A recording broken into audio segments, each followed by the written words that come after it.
Chhattisgarhi video देखने के लिए हमारे चैनल को सब्सक्राइब करें और दबाएं इस बेल आइकन को, ताकि हमारे वीडियो के नोटिफिकेशन आपके पास पहुंचे सबसे पहले।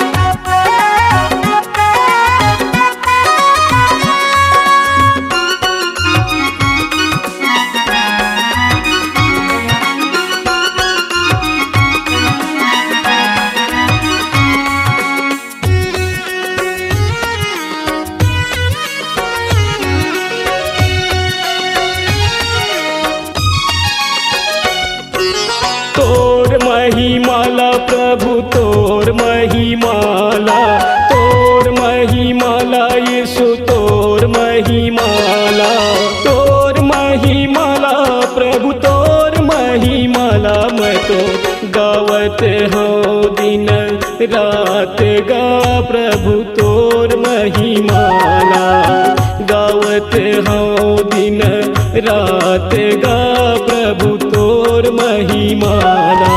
तोर महिमाला प्रभु तोर महिमाला, तोर महिमाला यीशु तोर महिमाला, तोर महिमाला प्रभु तोर महिमाला। मैं तो गावत हूँ दिन रात गा प्रभु तोर महिमाला, गावत हूँ दिन रात गा प्रभु तोर महिमाला।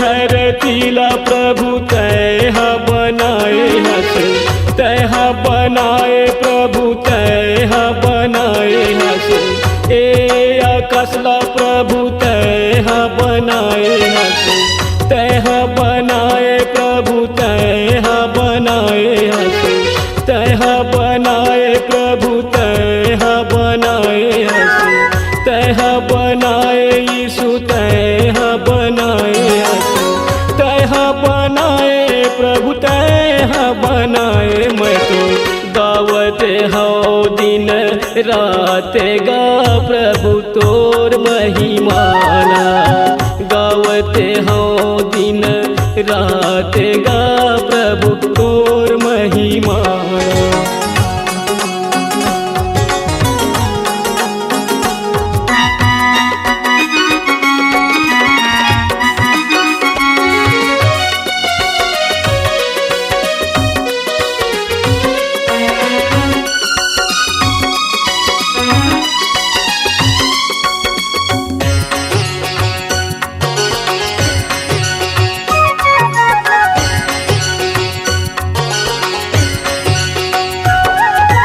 अंधेरा मनला प्रभु आँख दिखाए हस, आँख दिखाए प्रभु आँख दिखाए हस। लंगेड़ा मनला प्रभु तय हरे गाए हस, तय हरे गाए प्रभु तय हरे गाए हस। आँख दिखाए प्रभु आँख दिखाए हस, तय हरे गाए प्रभु तय हरे गाए हस।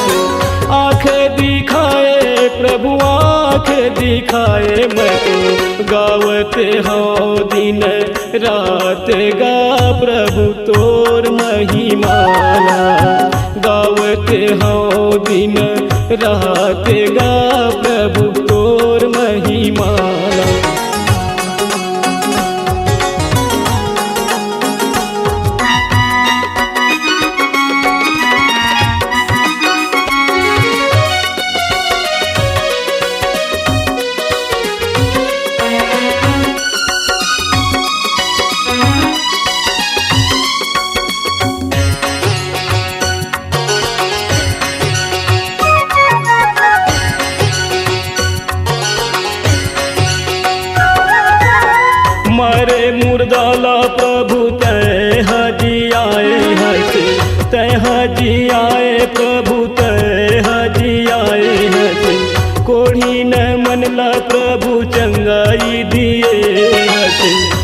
चंगाई दिए हस प्रभु चंगाई दिए हस मुर्दा जिलाए प्रभु मुर्दा जिलाए हस चंगाई दिए हस प्रभु चंगाई दिए हस मुर्दा जिलाए प्रभु चंगाई दिए मैं तो गावत हो दिन रात गा प्रभु तोर महिमाला गावत हो दिन रात गा प्रभु तोर महिमाला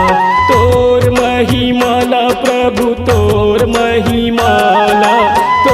महिमाला यीशु तोर महिमाला प्रभु तोर महिमाला मैं तो गावत हो दिन रात गा प्रभु तोर महिमाला गावत हो दिन रात गा प्रभु तोर महिमाला गावत हो दिन रात गा प्रभु तोर महिमाला गावत हो दिन रात गा प्रभु तोर महिमाला। अगर आप अपनी आवाज को एक नया आयाम देना चाहते हैं तो चले आइए मल्टी ट्रैक डिजिटल रिकॉर्डिंग के लिए संपर्क करें HK म्यूजिक कंपनी, कोटा डबरी, चांपा, छत्तीसगढ़। मोबाइल नंबर है 9329238487 और 8085380339।